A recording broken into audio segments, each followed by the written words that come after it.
Uh, it's going to be epic. Trust me. I can't wait to see the finished me. It says meeting is now streaming live on YouTube. I know. People are listening to us chat, I hope. But I'll give an official launch once everybody's logged on and stuff. Give people a couple seconds to check in. We're live. I feel it. I feel the energy. All right. Man, I guess I should actually start reading this book. All right, we are live. We are live, and I am on the left, apparently. So maybe we should turn our heads, Ken, so that we're going like this. Really? Does that make sense? Yeah. I thought, so I should look this way? I think you look that way and I look this way. It'll be weird, but we'll make it work. That's weird. I'm not going to do that. That's so all right. strange. I can't. Then We'll do this. We're just working out the technical stuff, everybody. In case you are tuning in, my name is Kevin Sylvester. This man on either side of me right now is Ken Oppel, my friend, Kenneth Oppel. And we are here. Hello. Oh, you know what? Wait, don't look at him right now. I haven't given you the official introduction yet. I'll do that now. Hello and welcome to the Vancouver Writers Fest featuring Kenneth Oppel and his new book, Bloom, which is creepy and fantastic, and we're going to go dive deep into that one. I am Kevin Sylvester, author, illustrator, broadcaster, and as it says in the blurbs for all the stuff today, a friend of our guest today, the amazing Mr. Oppel. But before we begin our chat, the Vancouver Writers Fest would like to acknowledge that it carries out its work and this event today on the traditional and unceded and ancestral territories of the Musqueam, Squamish, and Tsleil-Waututh peoples.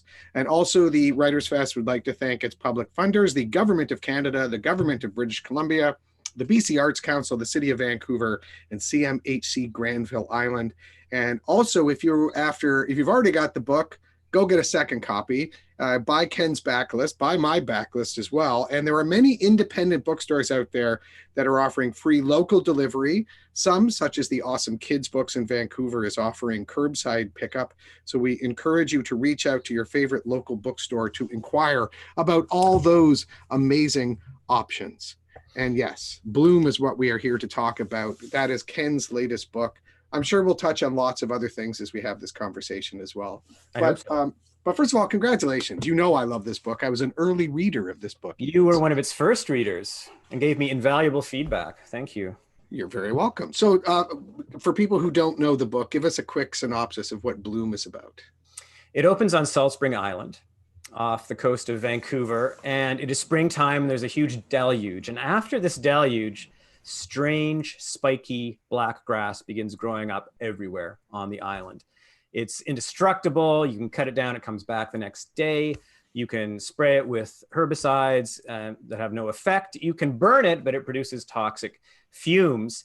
No one knows where it's come from. There's all sorts of theories, conjecture. And when it grows to its full height, and it grows very quickly, it grows, like 6 feet in 24 hours. It produces this beautiful bloom, sort of like a huge sort of black sunflower, and it literally coughs out pollen. And the pollen causes terrible allergies in everyone on the island and everyone around the world, because by this point, the plant is spread worldwide. The only people who are not allergic to my awful plant are my 3 teenage protagonists, Anaya, Seth, and Petra, who both come to the story with their own allergies and frailties, but they seem to be thriving in this new plant world, and they're also immune to all the other plants that come subsequently. So the black grass, as it's called in the book, is the first to arrive, and it's really a problem because it's crowding out all the crops, and everyone around the world is worried there's going to be a global food shortage. But shortly thereafter, even worse plants come. Things that will maybe grow into your house at night and grow into your nostrils and strangle you, or wait underground, waiting for prey to walk overhead, fall, and be digested in these huge pod-like sacks. So these are very mean plants, Kevin. Yes, I nice yes. Plants. Yeah. But so the idea for this, first of all, it's the most suffocating experience to read this book, because you mentioned the ones going up inside the nose. Yeah. The characters at the beginning, 2 of them have allergies, very severe allergic reactions to things, and so it just felt. I felt this book when I read it. How did that feel to write those scenes? Oh, it felt good. You have no heart. Yeah. I don't have severe seasonal allergies like Anaya, or I'm not allergic to water like Petra. So I had to ask around for people who did suffer from various allergies to get some of the details that I put into the book. How did it feel to write them? I mean, anytime I'm writing a scene or an action scene, I just try my best to put myself in the skin of those characters, having those experiences. So, well, it's like an elaborate form of make-believe that we go through as writers. So I like scenes. I like scenes where people are in tight spaces and quite claustrophobic and have to use their resourcefulness, to get out of these situations or negotiate with people to get out. The idea for the book came from where? You're not a gardener, are you? You're sort of a gardener. I know you planted a tree last week. I do have some inside information on this one, but I love gardening in the spring. But no, I do quite like gardening. No, the idea came from two places. It came from this line I'd had in my notebooks for years, which was there was a dead patch in the garden where nothing grew. I love that line, and because I just couldn't help wondering, what might come up in that dead patch where nothing grew. How creepy that might be and what might that be. And then my daughter had a very scary nightmare involving her being outside during a heavy rain, and it's not rain. They're little tiny eggs that are hatching terrible things all around her. And that was a gift, that dream. And right away, I saw a whole sort of terrible story spreading out around me in 3 parts, no less. That's right. And we should mention this is the first of a trilogy. It is, and it's really one of the first times I've seen 3 books all at once, which seemed like such a gift at the beginning. It seemed like it's going to be such a wonderful spread, and of course turned out to be quite a challenge to write. But each book involves a different kind of invasion. So in the first book, we get sort of the flora. In the second book, we'll see some fauna. And in the third book, we might see who is responsible for all this flora and fauna that is plaguing the earth. So those are the 2 sources. They just sort of combined, and I started with plants. You walk by, I had this experience. I was reading the New York Times. We'll get to the New York Times review of your lovely New York Times review of the book in a minute. But I was reading the New York Times this weekend, and they were talking about invasive weeds and how they spread in your garden. And I'm not kidding. Ever since I read your book, even before it became published, every time I go by my garden, I look at the plants and I hate them. I hate them. I feel like they're threatening me. They're out to get me, and you cannot stop them. They don't mean well, Kevin. They're out there. Well, no, I mean, I consulted with a botanist friend, Stefan Weber, who was so helpful. I named one of the main characters in the book after him, Stephanie Weber, who's one of the main characters, the scientist in Bloom. And he was telling me, I mean, we have in Ontario invasive species that are pretty much impossible to get rid of. So the stuff I'm writing about is not that far-fetched. I mean, there really is. I think I might be wrong, but there's a variety of something called, I think it's called Phragmites, which is like some tall grass that's just, very common, and it's really almost uncontrollable. So the stuff's out there, which is one of the reasons it's so fun to play with, because, there's all sorts of possible explanations for these strange plants at the beginning anyway. And so I always like that part of stories where, it could be anything really. Yeah. The elephant in the room in this whole conversation, of course, is you're writing a book about what's essentially a global pandemic, and it's published during a global pandemic. Did you have any... Okay, this is going to be a throwback to your last book. Do you have any inkling that this was going to happen, or that this could happen while you were researching or writing your book? Of course not. I mean, I had the idea for this book like 3 or 4 years ago. So no, I mean, despite all the timing has generated all this review coverage where people are, talking about the eerie, similarities to now. And there are, I mean, someone listed them all, and there's a lot. I mean, just the overflowing hospitals, the stay-at-home orders, the masks, the food shortages. But no, of course I had no idea. I was just writing what I thought was a good story. I mean, I will say, I think what happens in my book is much, much worse than what's happening now. So I think in a weird kind of way, I look at this as a cozily reassuring book. for kids to be reading right now, because no, seriously, they'll finish it and they'll go, oh, thank heavens, this is so much worse. Yeah. So, thank heavens I'm not here. So yeah, apart from that, the pandemic has just been, like an awful inconvenience, really. That'll be the best blurb you get. Dr. Anthony Fauci. It could be worse. Could be Read worse. Bloom. Yeah. Well, that was actually interesting to me in the New York. Okay, in case people missed it, the New York Times had a lovely review of Bloom the other day. And one of the things they talked about was that it was a reassuring kind of a book for children who are living through a pandemic. But that slices both ways. This is maybe moving away from the book and more a general conversation as an author. First of all, congratulations on the review. That must feel nice. Thank you. It's very nice. Do you agree with that it's both reassuring for kids? I mean, you sort of just said it, but I mean, do you think that they nailed that on the head, that this is a book that kids could read today to feel better about articulating what's happening to them? I think so. I mean, I think in a sort of a strange, perverse way, we always seek out things that frighten and terrify us and challenge us, our comfort thresholds. But I mean, really, almost by definition, any book you read is a comfort read, because you were at a safe remove as you experience vicariously all these situations, and you get to close the book at the end, and you've had this experience, and I'm sure it was all very exciting and maybe even stimulating and thought-provoking, but you were safe, no one died, and so it is by its very nature sort of comforting, because you are okay.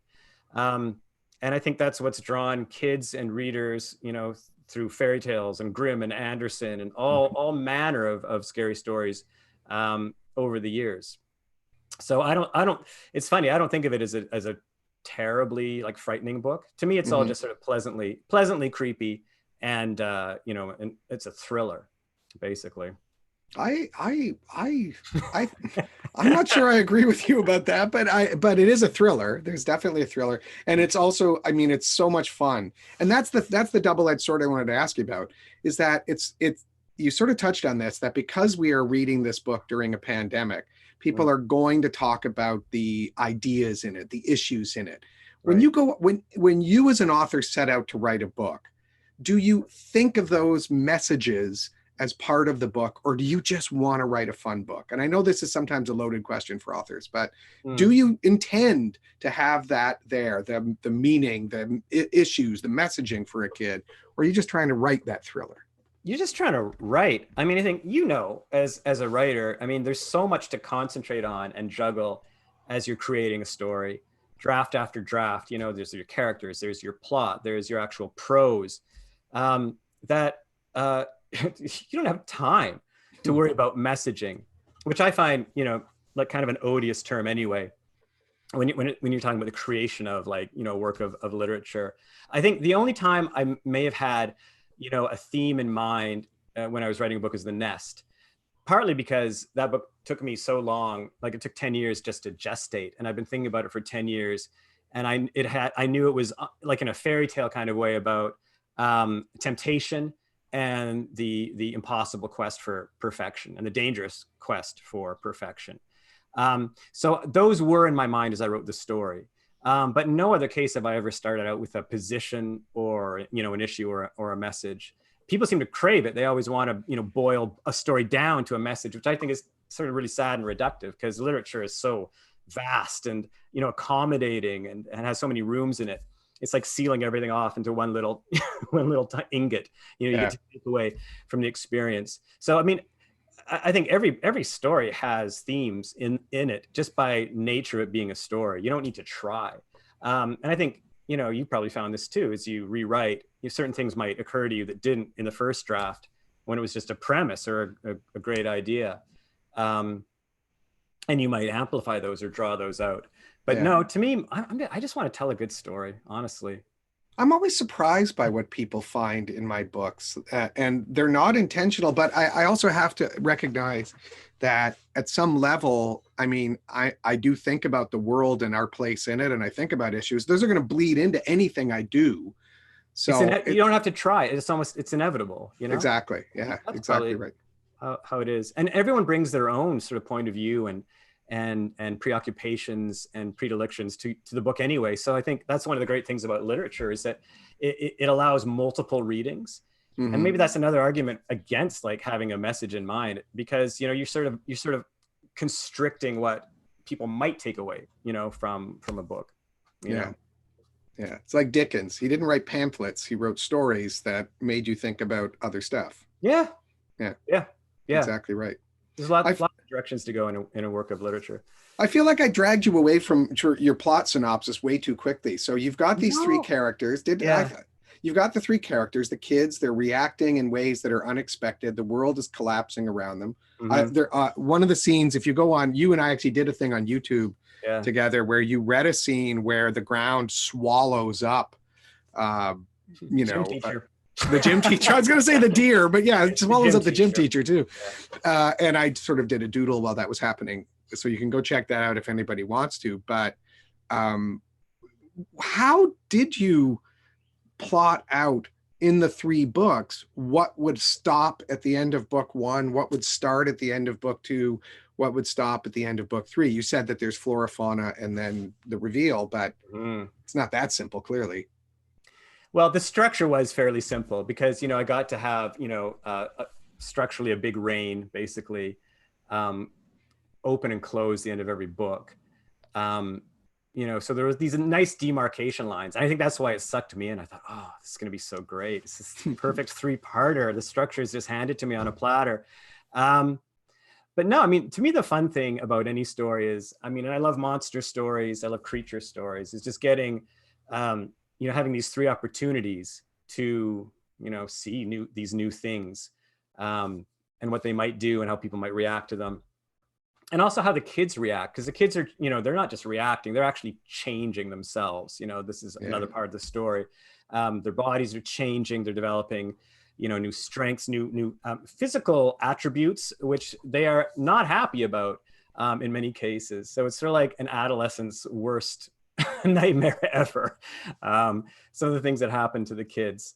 Although there's such a delight too, in some ways, because like, for example, Petra, I think it's Petra taking a shower for the first time. It's just such a lovely scene because it's like all the horrible stuff about that she's felt about herself is gone. You feel tingles remembering reading that scene. So. Oh, good. Oh yeah. No, it's true. I mean, but these are things I discovered as a writer. You know, I've never had this, I don't have this condition, but just as I was writing the scene, I thought, imagine like having your first shower, proper shower in like whatever it is, 3 or 4 years. And just never wanting to get out of the shower. Yeah. Did you go back and like watch, I don't know, reread Day of the Triffids and watch an Invasion of the Body Snatchers as part of your research for this book? I didn't go back. I mean, I remember Day of the Triffids pretty well. And what a great book. I mean, its focus is more on like the sort of social and moral implications of living at the end of the world. And treating, you know, who you're going to bring along with you, you know, because there's people who are blinded in the story, and they're very vulnerable. And there's all sorts of dialogue about, well, you know, if we help these people, we're going to suffer ourselves, so we should just cut loose. So all sorts of just very you know, awkward and very challenging discussions that people have in difficult situations. Good creatures, like the plants and Triffids are great. War of the Worlds, I did watch a version of War of the Worlds, which is also another delicious, you know, sort of alien invasion story. And probably I, you know, poached more unconsciously than I realized when I saw a televised version of it recently. We're just these big cauldrons, Kevin. I've had 52 years of stuff being shoved in. Yeah. I'm always it comes out anymore. Yeah, for sure.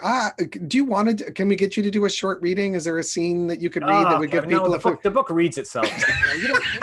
You don't need to hear. You don't need to hear me read. But I have to finish my Kenneth Shakespeare doodle, so I need you to read. So I was doodling while we were setting up. So there's Kenneth Shakespeare. I don't know why it looks like you're stabbing yourself in the head with a quill, but anyway. Oh, okay. Here, I'll read the first like page. Okay, awesome. I'll get my doodling pen ready. All right, here we go. Air tumbled into the helicopter as the soldier shoved the door open. Anaya looked down at the island's rocky slope. She spotted a scrawny goat standing on a boulder, and then they were over forest, the helicopter's shadow flashing across treetops. Impatiently, she searched for a break in the tree line, a marshland, a lake. That's where they'd find Dad. Her insides gave a twist when she remembered how he'd looked on the video call, his wild, dirt-streaked face, the things he'd said. Can't get off. They're everywhere. Above the pounding of the helicopter's rotors, the soldier shouted, "I'm not seeing any lake." Neither was Anaya. Her eyes skittered anxiously across the forest. "I thought you said you knew where this place was." The soldier sounded testy. "I do," she said. "It's sort of bean-shaped. I've seen pictures." "You said you'd been there," the soldier said. "It was a while ago." Years ago, actually, when Anaya was just 5. "It's on the northeast end of the island," she said. "We should have seen it by now," the soldier told her. "This place isn't that big." "It can't have just disappeared," Anaya said firmly. "One more circle," the soldier told the pilots over his headset.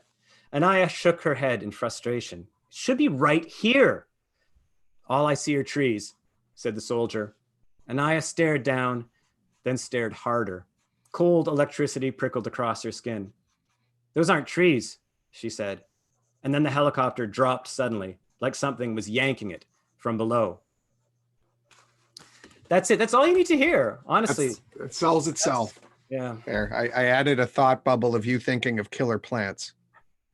Oh, that's one of my adorable geraniums. I recognize that plant anywhere. Feed me, Seymour. Oh my goodness. Oh, that's fantastic. I do, by the way, this might be the most pointy-headed question I'll ever ask in a conversation like this. I remember I way back in my CBC radio days, I had a long conversation with Rory McGregor once about the Canadian idea of nature. And it shows up in Canadian literature in so many ways. And he hated that Northrop Frye presented nature as a dangerous out there other thing. And he always felt like if you grew up outside the city in the Canadian experience, the urban was the scary. Where do you stand on that? You've created a pretty scary nature book, but where do you stand on that debate? I'm a lifelong urbanite. I've only ever lived in cities, fairly large ones, mostly. I love the idea of nature. I'm a devoted environmentalist, but I'm also not a camper. You know, like I don't go out there and put myself out there. I don't, hunt, or I don't, canoe in the wilderness. I don't even camp. I don't like camping. I don't want to go out there. But I love that it's out there, and I want it to stay out there. Yeah, quite happy to be in the city. But it is funny to think about nature stories. Like you can compare Canadian nature stories and how Canadians write about the landscape, and then the English. It's sort of like their landscape has been manicured and cultivated for so long. You'd be hard pressed to find a dangerous, daring location on the British Isles, maybe. But in Canada, you don't have to go that far before you're kind of out there. Mm-hmm. There's a lot more things that'll eat you and trip you up than there are in England. I guess they're hedgehogs in England. You cannot underestimate those things. Mrs. Tiggywinkle, man, you do not want to be caught in an alley alone with Mrs. Tiggywinkle. No, it's gonna be ugly. They'll finish you off. Can you describe where you're sitting right now? I think if people are watching, they might be fascinated to see where a writer actually writes. This is my office. I call it my study. I always call it my study. I guess that's the English word more than the, North American word. It's got like a bookcase, well, lots of bookcases with like not just my books, but other people's books and research books. And it's got some windows, it's got a desk. It's not very interesting.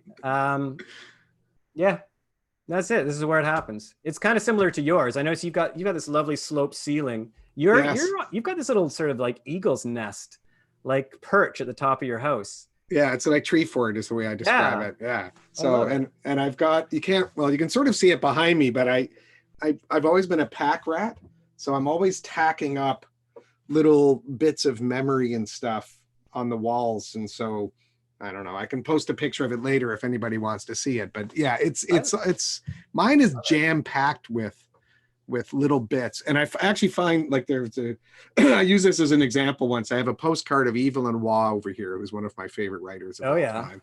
And it's next to a painting of Raphael, or by Raphael. And weirdly, sometimes I think when I'm walking past all this little minutia bits of information, it's sort of like the inside of my brain on a wall. They'll make connections and I'll think, wow, yeah, wouldn't it be funny if you had, I don't know, let's say an angel from a Raphael painting show up in a milieu from, let's say, Put Out More Flags or one of those early Evelyn Waugh novels or something like that. And that gets your brain going. So to me, it's like a constant visual stimulation that gets my brain going, I think. No, I think I've got one of those walls that's behind you in front of me, so you guys can't see it, but it's where I pin up all my stuff. I mean, usually, I don't know if you do this, if whatever I'm working on, I have visual references. So right now I'm looking at a weird kind of like reptile and a kangaroo type creature and I don't know, hawk, I think it is. And I got all the other stuff, you know. I have a picture of Godzilla right over my computer I'm sure that you brought back for me from Tokyo. I know. It's kind of a cool one. Okay. I like that one too. I actually have a little Godzilla over here too. Just Godzilla shows up a lot in my imagination. What's your favorite monster? Because, you know, I like monsters. I think I've written many monster stories. If you had to choose just one monster, who would it be? Well, I've always loved Godzilla because I remember that visceral experience of being a kid. And I think I do try to put this in my books. Yeah. I remember that visceral feeling as a kid of there's always a scene in a Godzilla movie where some family is having dinner. Like they're just having a normal dinner. And then they look out the window. Minding their own business. And then this giant, like right outside the window of their Tokyo apartment, this giant thing comes by, smashes the windows, and then that's it. You're gone. So I always thought that's interesting. No, I always love those shots too. The sort of the walk past shots. But it's funny you like the biggest monster, and I like smaller ones. Oh, you know, because I think they're nimbler. You know, like they can go faster. They can hide. There's no way you can hide from Godzilla. That's true. It's out there. Like you would have warning. Like you could probably move to another province before Godzilla reached you. That's true. Big, you know, whereas things that can sort of live under your desk or your bed or even inside you for a while, like that's, you know, that's what makes me shudder. Have you watched Kingdom yet? I think I've tried to throw it your way. It's on Netflix. It's a zombie. I don't know if it's not kid appropriate necessarily, but it's like they have zombies and it's like zombies and Korean court drama from the Middle Ages. It's brilliant. Whoa. 2 seasons. But when you're talking about the little monsters sort of pop up in the plot line of that one. So I thought that you should watch it. I think some of the actors were in Train to Busan, a movie you had recommended to me a few years ago. So that's a good one too. Yeah, definitely. I have some and zombies. Sorry. Yes. Well, and there's zombies. Yeah, zombies and Game of Thrones in this one. It's pretty good. I like it a lot. I have some questions from yes. Let's do viewers. Yep. And I want to throw this one at you because I like this one. First of all, he wrote, "Hi Kenneth," which is lovely. "I'm 12 years old. I have read 7 of your books. I'm wondering what books you like to read or you liked to read when you were my age, 12.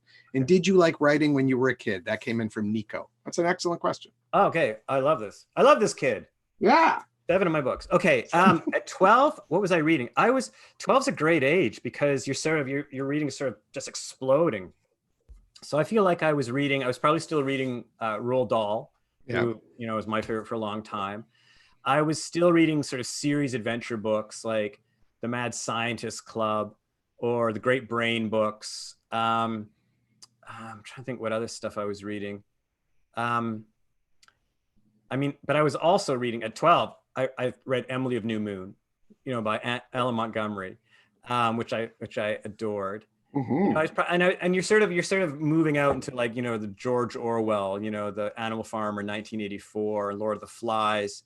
So you're getting a dose of sort of you know, more mature themes and darker material too. Not that Roald Dahl wasn't dark when he wanted to be. But those were some of my favorites. The Black Cauldron books by Lloyd Alexander, I really liked those too, around 12. Robert Cormier, who wrote what was it called? The Chocolate War. Oh, yeah.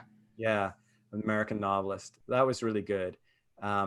SE Hint and The Outsiders. I mean, I think every 12 or 13-year-old read The Outsiders. Some of us had to read it.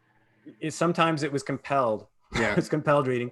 I loved it. And I also loved Catcher in the Rye, which I read. And maybe I was 13 when I did Catcher in the Rye, or 14. Yeah. But you still sorry, go ahead. But the other part of his question was, did I like writing? Yes. And by 12 I was starting to write on my own, just for my own fun. And I was basically writing fan fiction. So I would write about whatever I was most excited about. And that tended to be Star Wars when I was like 10, 11, 12. And then it was Dungeons and Dragons, when I was 12, 13. And then video games. And that's how I wrote my first novel. I was writing a story inspired by my favorite video game, Asteroids, the old Atari. Oh, yeah. So yeah, I was writing, it started as fan fiction, which is a great way to learn different styles and genre and, what you're good at, what really lights you up as a writer. Yeah. You can even argue that Shakespeare is fan fiction. I mean, he's writing stories about stories he's read. His source material. Yeah. He was very Magpie-like with his source material. We've also got people who are on right now who are asking questions. So Evelyn wanted to know, if you wrote a murder mystery, Ken, what would you call it? What would you name the book?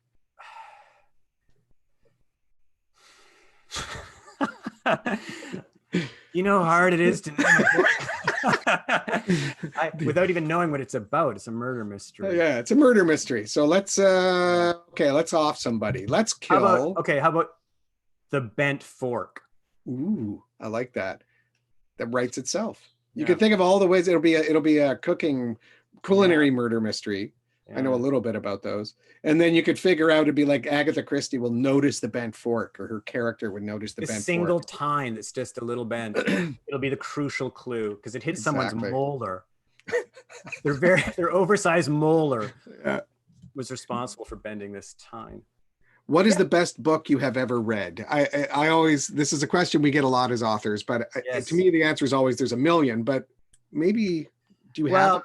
I mean, I've ones from different ages in my life, like Roald Dahl's Danny Champion of the World was pretty much my favorite, and still is one of my very favorite books. It's just, I think it's a wonderful book.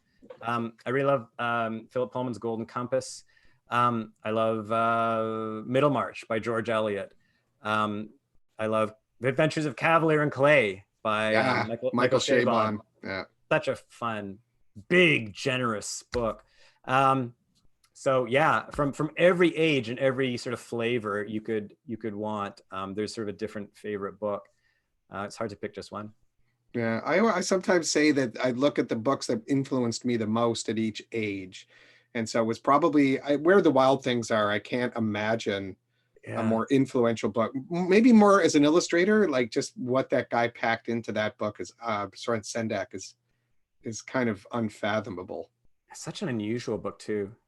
Yeah. But often like, those unusual ones are the ones that stand the test of time. They sort of like exist outside of any kind of societal conventions or traditions. I think they also go back to what you said about not having a message. There is sort of a message in that book, but it's one of those books that recognizes that writing is a two-way street, that the reader has to bring as much to it as the writer does. Yeah.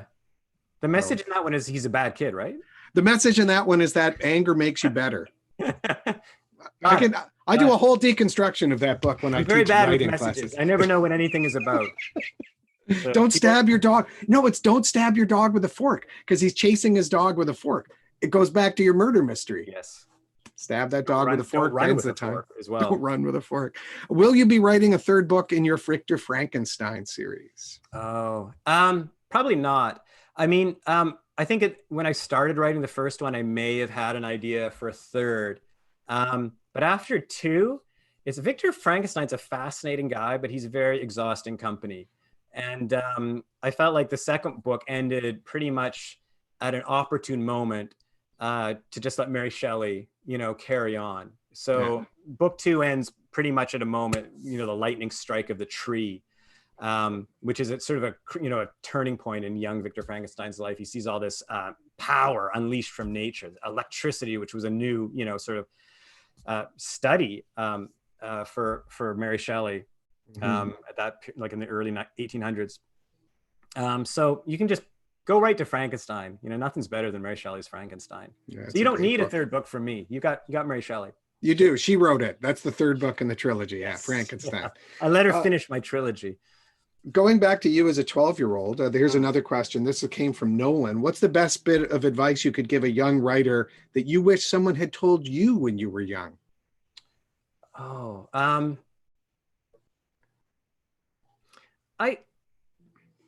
think it would be don't expect it to be perfect the first time.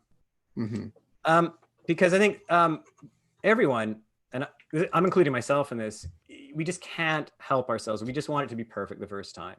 We think if we, with enough practice or expertise, we're going to get it perfect the first time. It is never perfect the first time. And that's why so many drafts are required to make a story as good as it can be. And I think a lot of young people especially get very discouraged.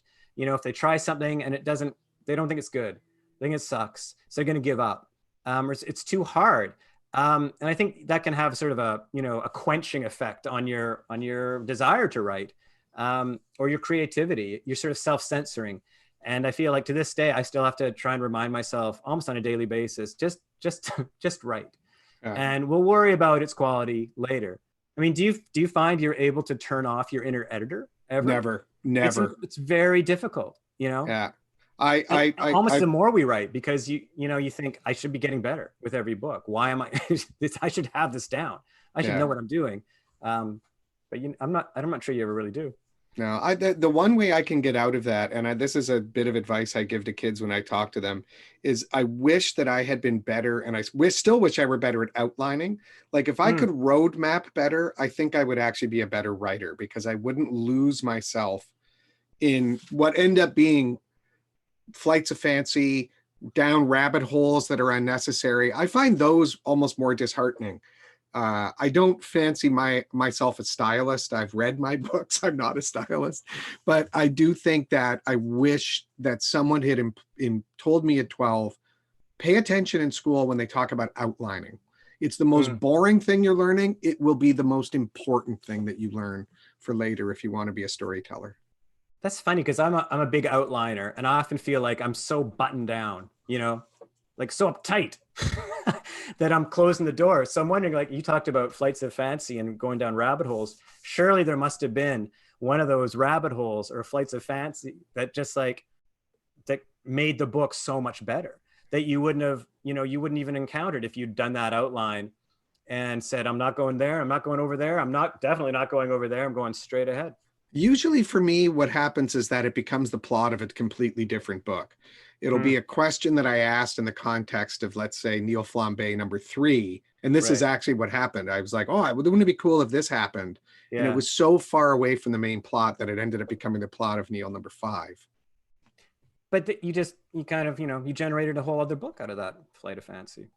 Yes, which then I went down rabbit holes that just wasted months and months and months of my life. What I think is that the reality is you can start, do you work up front or do it at the back? You're going to end up pretty much in the same place. Everyone has a different starting point. That's what I tell myself, because I've tried both approaches, a sort of more freewheeling organic approach, where I'm just going to discover this story as I go. And I ended up with a really saggy, first draft where, there's a lot of wheel spinning and, it's people not really doing anything. But there's some nice encounters, some nice moments, but then I had to go and get serious and structure the whole thing better. Yeah, hack it with a machete. Yeah. This next question may have been prompted by the discussion we just had. What gives you the most joy or inspiration as a writer? Since I guess we sort of talked about stuff that's a problem, but yeah. For me, it's the notebook stage, just from writing down ideas. And because every time you get an idea, it's just a wonderful, a little epiphany. And a lot of the time I'm just I do bubbles and, jotting down all the things that might happen in my story. And you're not constrained by anything. You haven't made any decisions. It's just pure potential. It's a very brightly burning star at the beginning. And that's what I find the most satisfying. It's just this constant quest for that perfect story. And then, you've got to get down to the dirty work of writing it sentence by sentence. And you're sort of, with every sentence, you feel like you're sort of like bashing it up a little bit. All this, your beautiful shiny thing, your sentences and your scenes and paragraphs.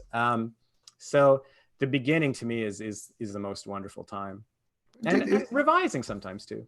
But when you get the first copy of a physical book, is that a happy moment for you, or is that like a, oh, can I just go back and moment?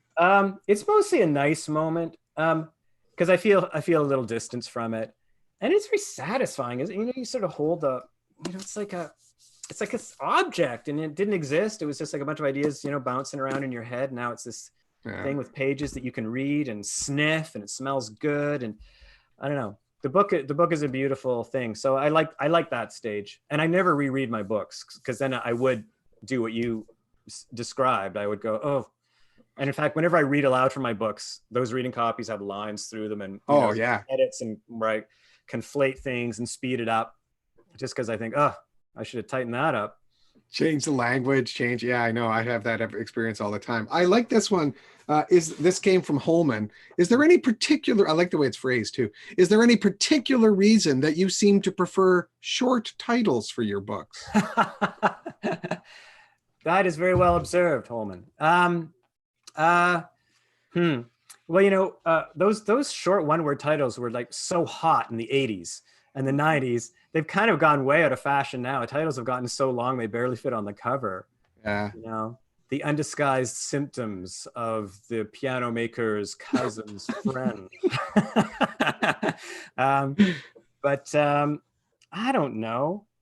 I kind of like, I guess I like the one-word titles because they don't really tell you that much. And so they're just kind of, they're sort of enigmatic. They might conjure up a mood or a direction. Mm-hmm. I mean, I do have some longer. I have some 3-word ones. Wow. I know. Those take 3 times as long to come up with. It was agony. You need a subtitle for The Boundless or something that's like, 80 words long, just like The Train. Yes. Well, I wanted to call this dark endeavor The Apprenticeship of Victor Frankenstein, but my publishers were very against it because I guess it's too long and apprenticeship is a difficult word, or I don't know. So they wanted a sort of punchier main title. They're saving on ink. That's what everybody's doing these days. Here's a question that came to us from Jacqueline C. How did you get the motivation to keep writing when the writing doesn't come naturally? Has that ever happened to you? Oh yeah. I mean, I think anytime you write a book, there's days or weeks where you feel like you're dragging yourself through the motions and you're not very happy with the writing. The trick I use more and more is if I'm stuck, I'm not very happy where I am in a story, I'll jump, some other part of the story, usually in the future of the story, where I had some idea for a really shiny, sparkly, exciting scene, and I'll write it. It might be out of context. I don't really know, where the characters are at, but I just write it because I know I can, and I'm excited to do it, and I need to write. And sometimes just the act of writing opens up, your creativity, and you get more ideas, and you'll sometimes figure out how to, get to that shiny bit. If you're stuck back here, if you write this scene, you'll figure out what you need, to get there. So it's very helpful. So my first drafts, I write all over the place just to keep up the momentum. Because I think the worst thing you can do to yourself as a writer is just to sort of like, grind to a halt and try to think your way out of the problem. I find it's more successful if I just write and know it's bad, but eventually I'll write something good out of it and, dig myself out of the hole that way through action rather than inaction. Yeah, or long walks. I remember I find that going for long walks, it's such a cliche bit of advice, but it works so well. Because you're not really thinking about it directly. You're sort of, it's bubbling around. So bleak. Yeah. Have you had any like really like major epiphanies walking or exercising or anything? Oh, all the time. Really? Some of them are, for me, they're almost always about process. It's sort of like, I actually had one today. I'm making a video series on drawing for the Toronto Public Library. And I kept thinking, what am I going to do? How am I going to frame this? And it's been keeping me up at night, and I can't figure out how to do it in a way that won't just be boring. So I went for a bike ride this morning. I do that every other morning, safely distanced from everybody else. And it just occurred to me about halfway through, and all I remember was I wanted to turn around right away and just get home so that I could sort of put it into action. Yeah. Oh, that's cool. Okay. I might have little breakthroughs. It's fair. Maybe a sentence or a scene change. I don't know if I've ever had anything major. That's interesting. Well, to each their own. Yeah. You can be wrong, I can be right. That's fine. How are you coping during these times? This is a question that came in different ways from a couple different people, but you know, how you holding up? I'm fine. I'm pretty good. I mean, in a weird kind of way, it's like I'm the perfect sort of, you know, pandemic sort of survivor, because like my work is at home. I'm solitary by nature. So yeah, I'm very lucky in that way. You know, I didn't have to commute anyway. I didn't have anyone expecting me to show up. So I can pretty much set my own schedule. So that's been fine. And I'm lucky enough to have my whole family under one roof. So Yeah. it's nice. It's nice to have everyone here and safe. So I feel, you know, super fortunate for that. And just to have the kind of job that I can sort of just keep doing it, you know, while I'm here. Yeah.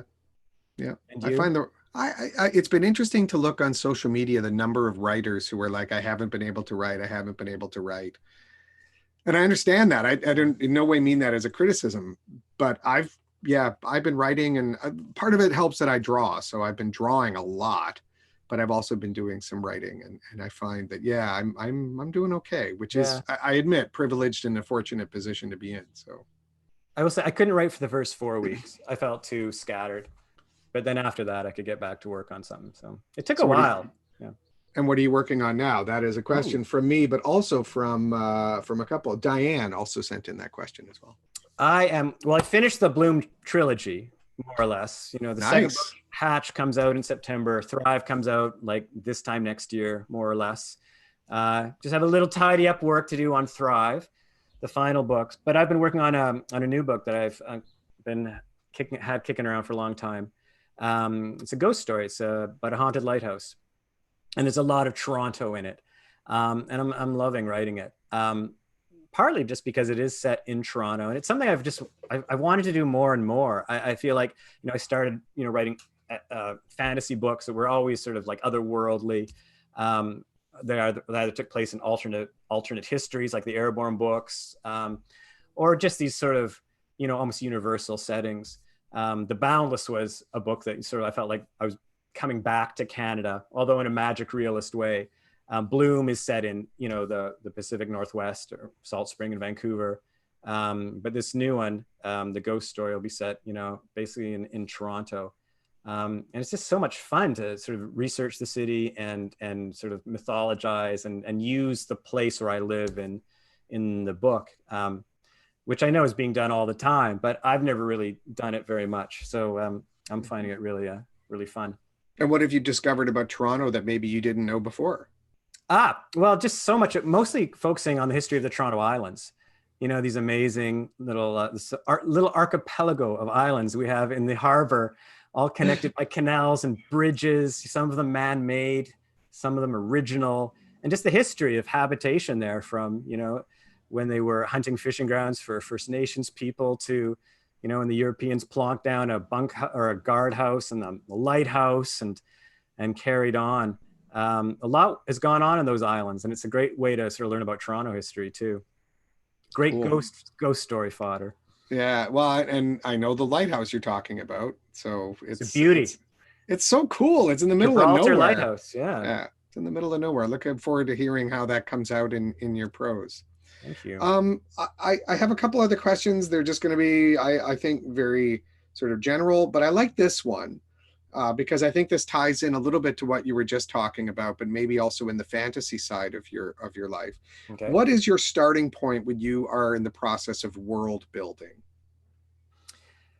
Well, I usually start with, I often start with a setting or a premise when I'm world building. Like the Airborn books, I really, the setting was really the genesis, like the inside of the Hindenburg. So I spent a lot of time just poring over the blueprints of these giant, you know, Titanic-sized airships, looking at all the crew spaces, the control rooms, the navigation rooms, the catwalks, and the crow's nests, and the auxiliary rooms, and the storage bays, and the cargo bays. And whenever I look at a blueprint or a map, I get very inspired because I can't help wondering what's going on in all those spaces, or the fun stuff I could have happen in those spaces. In a way, it's like it goes back to my history playing Dungeons and Dragons. For those of you who have played Dungeons and Dragons, you get to make a map, and if you're a dungeon master, you get to fill all the rooms with monsters or treasure or secret passages. And I feel like I approach story writing the same way.